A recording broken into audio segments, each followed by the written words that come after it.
सभी छोटे बड़ों को प्यार भरी राधे राधे। पूर्णिमा व्रत कथा।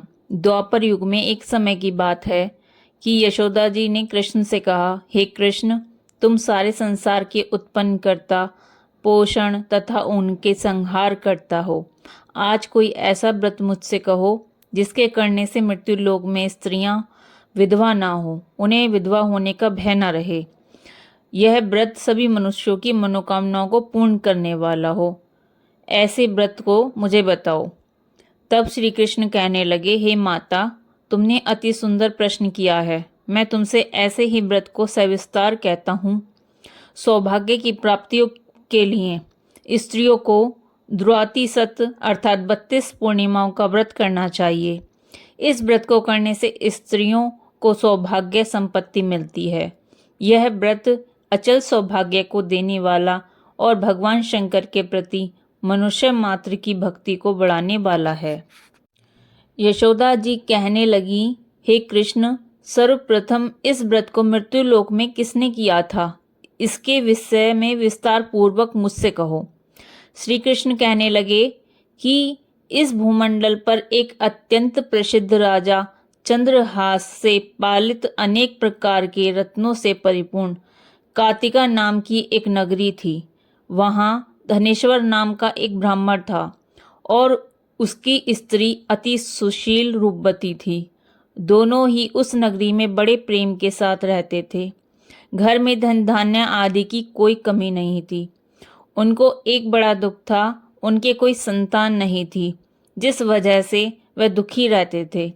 एक दिन एक बड़ा तपस्वी योगी उनकी नगरी में आया। वह योगी बाकी सभी घरों से भिक्षा मांगकर भोजन करता, लेकिन ब्राह्मण के घर से भिक्षा नहीं मांगता था। एक दिन योगी गंगा किनारे भिक्षा मांगकर प्रेम पूर्वक खा रहा था। तभी धनेश्वर ने योगी को यह सब करते देख लिया। अपनी भिक्षा अनादर से दुखी होकर धनेश्वर योगी से बोला, सभी घरों से भिक्षा लेते हो परंतु मेरे घर की भिक्षा कभी नहीं लेते, इसका कारण क्या है? योगी कहने लगा कि आपके धर्म हमें इस बात की आज्ञा नहीं देता, क्योंकि अभी आप गृहस्थ जीवन में एक सुख से वंचित हैं। आपके घर में संतान होने पर मैं आपके घर से भिक्षा स्वीकार कर सकता हूँ। उन्होंने कहा कि जिसे संतान नहीं है उसके घर से भिक्षा लेने से मेरे भी पतित हो जाने का भय होता है।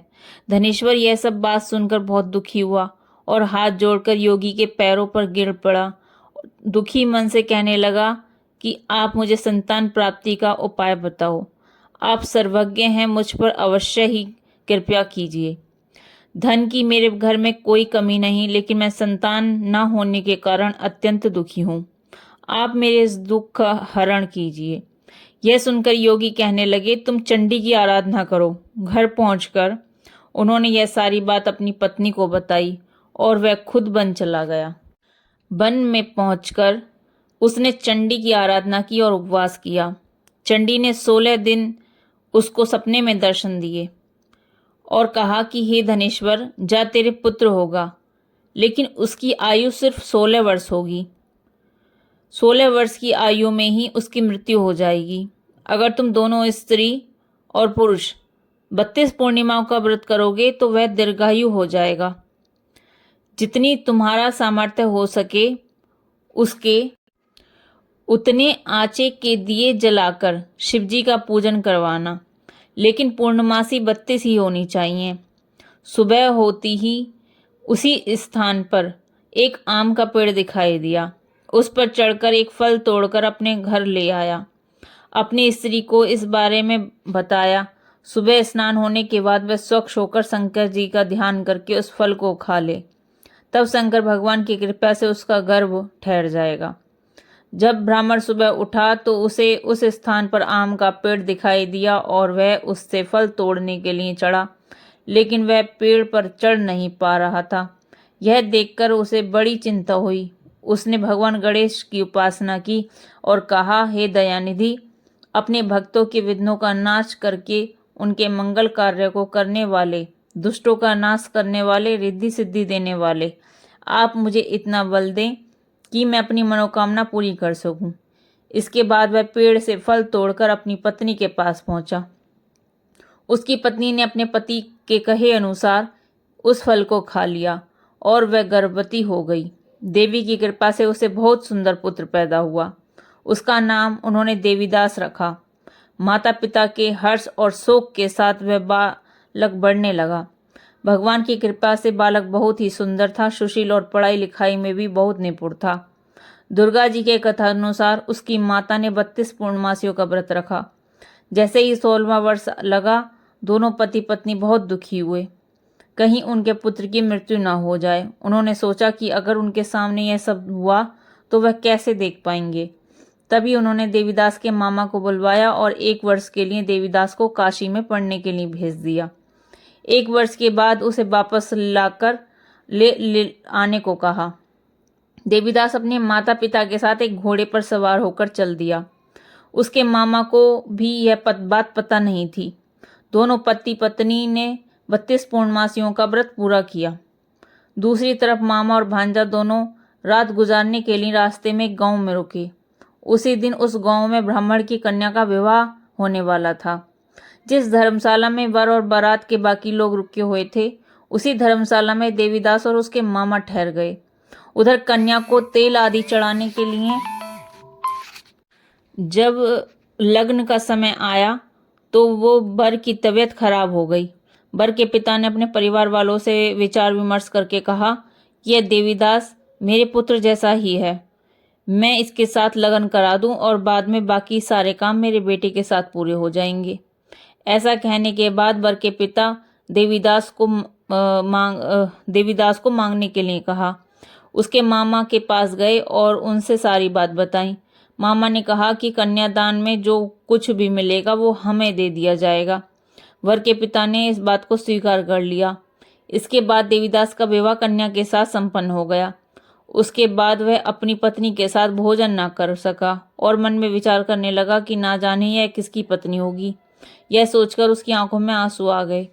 तब वधू ने पूछा कि क्या बात है, आप उदास क्यों हैं?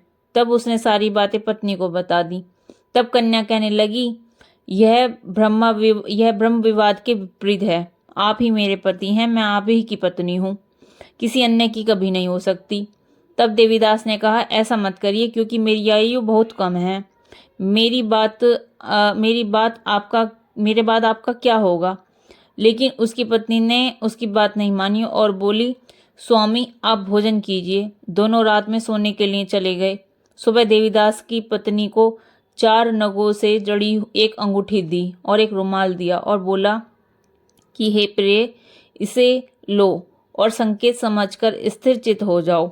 मेरे मरण और जीवन जानने के लिए एक पुष्प वाटिका बना लो। उसे सुगंधित बलि एवं नव मल्लिका लगा दो।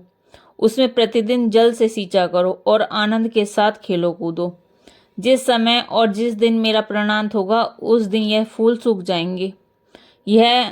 जब यह फिर हरे हो जाएं तो जान लेना मैं जीवित हूँ। यह समझकर वह वहां से समझाकर चला गया।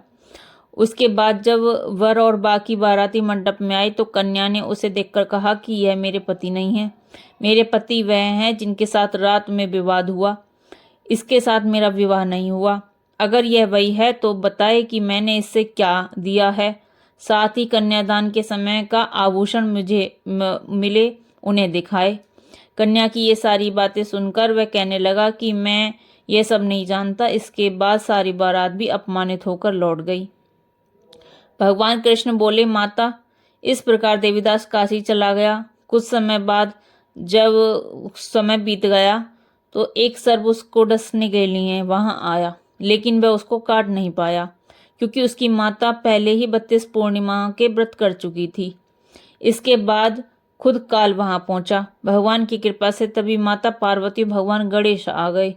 देवीदास को मूर्छित दशा में देखकर माता पार्वती ने भगवान शिव से प्रार्थना की कि महाराज, इस बालक की माता ने पहले 32 पूर्णिमासियों का व्रत कर लिया है, आप इसको प्राण दें। भगवान शिव ने माता पार्वती के कहने पर उसे प्राण दे दिए। उधर उसकी पत्नी उसके काल की प्रतीक्षा कर रही थी। उसकी पत्नी ने जाकर देखा कि पुष्प और पत्र दोनों ही नहीं हैं, तो उसे बहुत आश्चर्य हुआ। जब उसने देखा कि ये पुष्प वाटिका फिर से हरी भरी हो गई तो वह समझ गई कि उसका पति जिंदा हो गया है। उसके बाद वह बहुत ही प्रसन्न होकर अपने पिता से कहने लगी कि मेरे पति जीवित हैं, उन्हें ढूंढिए। जब 16 वर्ष व्यतीत हो गए तो देवीदास भी अपने मामा के साथ काशी चल दिया। इधर उसकी पत्नी के परिवार वाले ढूंढने के लिए जा ही रहे थे कि उन्होंने देखा कि देवीदास और उसका मामा उधर ही आ रहे थे। उनको देखकर उनके ससुर बहुत प्रसन्न हुए और उसे अपने घर ले आए। वहां सारा वग्र इकट्ठा हो गया और कन्या ने भी उसे पहचान लिया। देवीदास ने इसके बाद अपनी पत्नी और मामा को लेकर वहां से चल दिए। उसके ससुर ने भी बहुत धन दहेज दिया। जब वह अपने घर की तरफ चल रहा था तो उसके माता पिता को लोगों ने खबर दी कि तुम्हारा पुत्र देवीदास अपनी पत्नी और मामा के साथ आ रहा है। ऐसा समाचार सुनकर पहले तो उन्हें विश्वास नहीं हुआ, लेकिन जब देवीदास आया और उसने अपने माता पिता के पैर छुए तो देवीदास के माता पिता ने उनका माथा चूमा और दोनों को अपने सीने से लगा लिया। दोनों के आने की खुशी में धनेश्वर ने बहुत ही दान दक्षिणा ब्राह्मणों को दी। श्री कृष्ण जी कहने लगे कि इस तरह धनेश्वर को 32 पूर्णमासियों को व्रत के प्रभाव से संतान प्राप्त हुई। जो स्त्रियां इस व्रत को करती हैं वह जन्म जन्मांतरों तक वैधव्य का दुख नहीं भोगती और सदैव सौभाग्यवती रहती हैं। यह मेरा वचन है। यह व्रत संतान देने वाला और सभी मनोकामनाओं को पूरा करने वाला है।